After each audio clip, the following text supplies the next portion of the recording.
So we're here to talk about the unlikely Michel Gondry film, Be Kind Rewind. Be Kind Rewind. Videos a la carte. Be Kind Rewind. Videos a la carte. This is a movie for movie fans. It's unlikely for Michel Gondry in that it stars Jack Black. Stars Jack Black. Mos Def does a really nice job in the lead role, and Danny Glover is a great supporting member as well. So it's really weird because this movie, it looks like it looks like an indie film, right? It's shot on film. It looks really gritty. It looks like it's supposed to be a drama, but you have some really silly moments, almost cartoonish like moments. Also, it showcases the classic Michel Gondry, I want to say arts and crafts kind of thing that he likes. Yeah, he values resourcefulness over resources in a way, right? The creativity is exemplified. It's got that whimsical tone. It has the same kind of artistic style as Science of Sleep, Eternal Sunshine, where it just uses really, I don't want to say low budget effects, but it uses like, I can't get away from the term arts and crafts, but with this, it plays into the plot. It's basically, you have a movie about people making movies, people making knockoff movies, not in the sense that, are you familiar with the Studio Asylum? Yeah. There are snakes on our train car. Snakes on a train. Even worse than those movies, but with an actual charm, with actual merit. Yeah, that touches into the actual heart of the movie in general, because on the surface you think this movie is about a couple guys. They're trying not to be seen as fuck-ups by Danny Glover's character, Mr. Fletcher, who has basically left them to take care of the video store, but it turns into something much more than that. And there's a bigger conversation here about things like gentrification, about the art versus the artist, and film rights in general, too. The setting is crucial here. The time and the location. It takes place in Passaic. Yeah, Passaic, New Jersey. Passaic, New Jersey. Rundown kind of place. Yeah, it's set right kind of close to New York City, about 15 minutes away. You can see New York City in the distance, almost like it's a tease, like it's where they want to be, but they're stuck in Passaic, which they say multiple times. When you get stuck here, you're stuck for life. Come on, Mike. What is so great about this town? Also, the time. It was made, or it was at least released in 2008. VHS had been done for 2 years or so by that point. A little while. DVD was the thing. And they run a video store that only has VHS, and they have not moved on to DVD, which would last for another 5 years or so. Yeah. The shop is in danger of being taken away because it's been classified as a slum by the local housing authority, and they're going to close it down and build something else in its place. But don't worry, they'll give them a property of equal value, which in sneaky realtor terms, that means they're going to try and relocate them to, they call it this, what do they call it? The projects? Yeah, they're relocating to the projects. They both have a mutual friend, I forget his name. It's Jack Black. Is it Jerry? Jerry. Played by Jack Black. Strange choice for this kind of movie, for a Michel Gondry movie. His range definitely gets tested because he can't just play the stupid funny guy. He has to have a little more to him in this. He's still the stupid funny guy, but yeah. Yeah. He's still Jack Black. Do you put everything in your house in alphabetical order? Like all of your food in the refrigerator? You know, maybe apples, bananas, carrots. She might, and you know what? That would be fine. Ding dongs. Because oddly conspiratorial, would fit in really well on a lot of Reddit conspiracy boards today. He thinks he lives in a trailer next to it's not even a trailer, it's like a camper, I think, next to the what's it called? Local power plant. The power plant, and he thinks that the power plant is messing with anybody who goes near it. Anybody who goes, yeah. Hence the salad bowls. Yeah, so he has this really strange plan that I don't really understand, but I think he just says he wants to sabotage the plant. I'm gonna sabotage the power plant tonight, and you're gonna help me. The movie starts out with clips of this jazz musician who may or may not have... He's a real jazz musician. He's a real guy? You looked it up? Okay, Fats Waller. Should I know him? Should shameful that I don't know. I think he's a jazz guy, but I don't know a lot of jazz, and I don't know a lot of old rock. Like it's it was an older musician. Yeah, and apparently he was from Passaic, probably one of the most famous people from Passaic, or at least the most idolized by the community in by the general. community. Hey, fellas, is that supposed to be Biggie Smalls or something? Nah, man, that's that dead old blue sky, Louis Armstrong. He was born in what is now the movie rental store. Yeah, which strangely enough is called the Be Kind Rewind Very sticky. rental store. So the boss is out. Jack Black and Mos Def try to sabotage the power plant, whatever that means. Yeah, Mos Def, being the straight man in a lot of this, right? He plays the straight man, comes to his senses halfway through the scheme, realizes that all along Mr. Fletcher is saying, don't do anything with Jerry. Jerry's an idiot, and backs out. Keep Jerry out. Yeah, which comes into play later on, too. Probably one of the silliest scenes in the movie. Jack Black gets electrocuted by the power plant. And is suspended in midair for a little bit. It's ridiculous. But there's a lot of stuff like that, so whatever. This, I think it represents what you're talking about, that big tonal shift too, though, right? Where we go straight from indie cutesy movie to like, oh, we're getting an element of not supernatural, not supernatural, but borderline supernatural.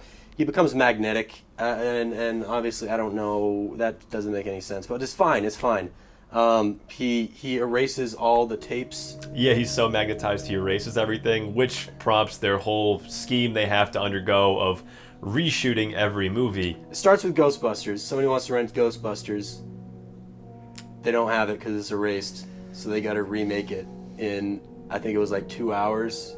Honestly, very impressive with all things considered. A lot of the things that they do, it is very impressive. Like it's I want to say adorable. Some of the decisions they make, like he wants to shoot it at night. Gotta just go with the day. No. All dramatic scenes are shot at night. You gotta shoot it at night. The day is fine. You also have to wet the floor.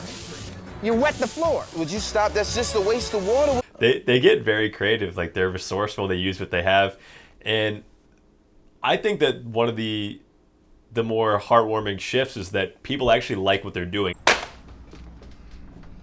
That wasn't bad. What else y'all got? At first, they're like the counterfeit guys trying to pass off something as real, but then they quickly realize, like, this is not going to happen. And Jerry, super confident the whole time, to have to give him props for that, thinks that the movie is great. And soon enough, word does spread about these movies that are not quite copies, right? They are definitely different movies. They are sweeted. No. These are custom made. Sweeted. It's a very rare type of video. Swede? Like Sweden? Yeah. They become kind of local cult heroes. Word spreads quickly, mostly through word of mouth, strangely, in a fast way. And they soon have a line of people who want their own sweeted copies of movies. I believe the second one is Rush Hour 2. Rush Hour 2. Very creative use of the childhood playmat. I believe that was something our cameraman Tyler mentioned too. Chinese bamboo, very strong. This Chinese bamboo ain't gonna hold. Don't worry, Connor. Chinese bamboo, very strong.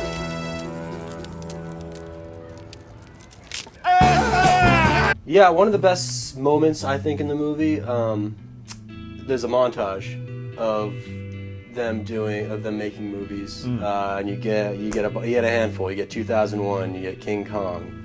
You get. I would love to see some of those sweeted copies. I would too. Yeah. In their entirety.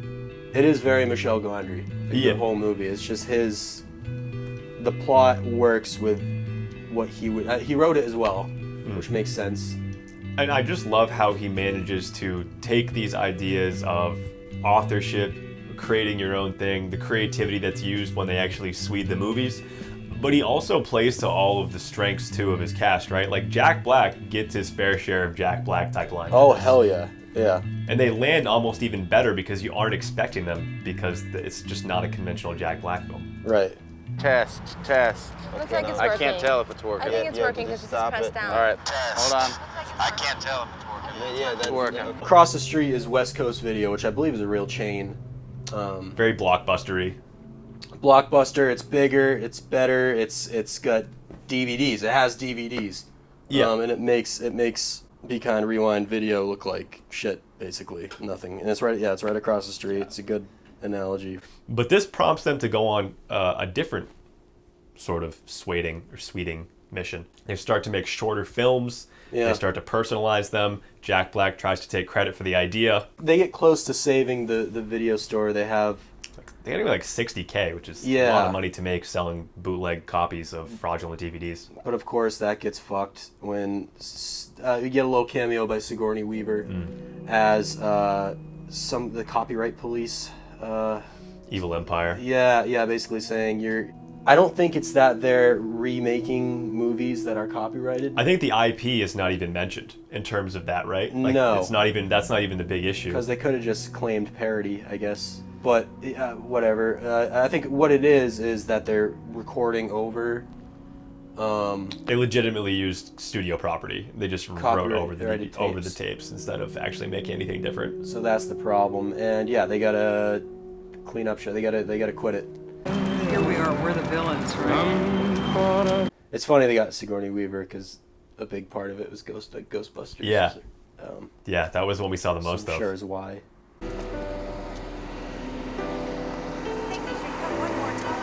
They combat this problem by making their own movie. Exactly. With an original story. Mos Def finds out that Fats Waller was not born in Be Kind Rewind. And maybe not even in Passaic, they said. Maybe not even Passaic. So it's kind of the dream is a little dampened. Mr. Fletcher says it in kind of a fit of rage in a way, so, But like any biopic, things are going to be... You always have to exaggerate adjusted. some stuff. Reality's going to be a little bit flexible, which is fine. Yeah. So the whole town, and it's just great. The whole town gets together to make this movie about Fats Waller, and you have all the every movie they make has like a new craft, like thing that they do to make it sweeted. It's just they incorporate a lot of the their ideas skills, that right? they come up with. Yeah. From making it look old by putting a fan in front of the camera. The fan get the impression that it's an old film.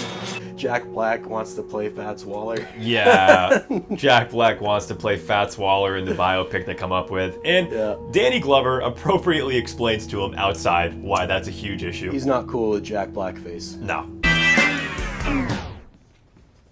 Ain't misbehaving, saving all my loving for you. I think what becomes really beautiful about their making of Fats' story in general is that, like you said, truths are being stretched, but it's from the neighborhood that he was associated with, and everybody is doing this for the greater good, right? They want to embellish it a little bit. Most of the stuff is true. They tap into that old nostalgia of the neighborhood, and it becomes a story written by the community, right? Not necessarily all true, but it is written in the community that actually has his voice intact. Yeah. And that's what ends up going through. So it's kind of a Kraftwerk story, which is Michel Gondry-esque in a way. Absolutely, right? Yeah. And that becomes the heartwarming feature is that everybody in the community has a hand to play in this, and everybody rallies behind it, and they can prop themselves up in that way, which is honestly pretty powerful. It ends with the screening, which is just a beautiful scene. Everybody's in the video store. They know that it's going to be taken down within a couple hours, so they got to leave after the movie's over. Yeah. But they're just it's just the last kind of hurrah. They're having a good time, laughing. Here's our part.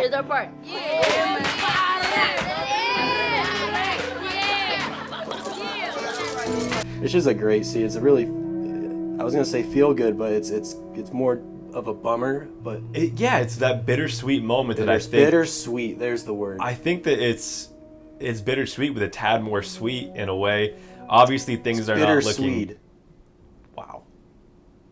Yeah, that's it. Sorry. That's the winner. That's the winner. That's the winner. I liked how, in that scene in particular, the DVD guy, the West Coast guy, the local West Coast dude, comes in with his projector to save the day after Jack Black, bungles the situation again. Of course. That was a cool moment there. This movie brings me straight back to going to the video store, picking a movie out, renting it. I remember that I used to go to the video store every week, 5 movies, 5 nights, $5. So you'd get 5 movies, and even if 2 of them are shit, you're still gonna watch them because you have them. Yeah. Now it's like if you go on Netflix, you get 5 minutes into a movie, you don't like it, you're dropping it. You're going to the next one. Yeah. It's just it's a completely different method. You had to commit to those movies. You had to commit. You rented it. You bought it for this amount of. You have it for this amount of time, so you have to watch it. That's over. Those days are over. It's not my favorite Michel Gondry movie. That would be reserved for Eternal Sunshine, or even I even like Science of Sleep better than Be Kind Rewind. Science of Sleep is fucking great. We should talk about that sometime. But Be Kind Rewind. It's a unique. It's a window in time. Yep. That is also very relevant to today in a lot of ways. You have a diverse community rallying behind itself to try and keep their way of life going when there are forces acting upon it in other ways, and the way media has moved, right? We've taken VHS, thrown it in the back. DVDs are, they basically, aside from the case we have behind us, are very much defunct now. It's mostly streaming. Yeah. But this is useless. Yeah. This could be the new Be Kind Rewind. We're going to do our own sweeted version of that soon. The movies, all of them, they're all gone. All the tapes are gone. Where? I hope this review doesn't bring Jack Black into light for getting canceled. Just want to say. I hope he's safe after this. But then again, there's still Nacho Libre.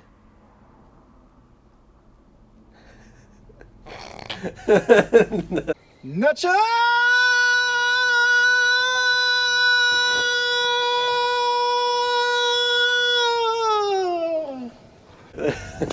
Yikes. How did he get away with that?